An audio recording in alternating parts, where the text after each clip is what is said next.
Ang pinakatamad na bansa sa buong mundo ni hindi na raw pinupulot ang perang nakakalat sa kalsada. Yan ang Switzerland.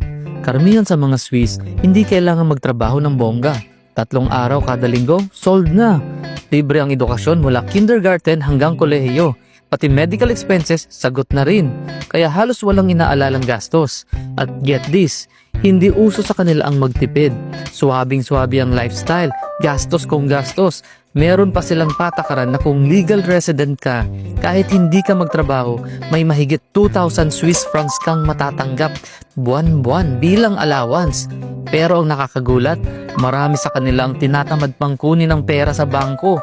Kaya pati gobyerno nahihirapang magpamahagi. Noong 2016, binalak pa nilang gawing sapilitan ang pagbibigay ng subsidy. Pero 70% ng tao ang kumontra.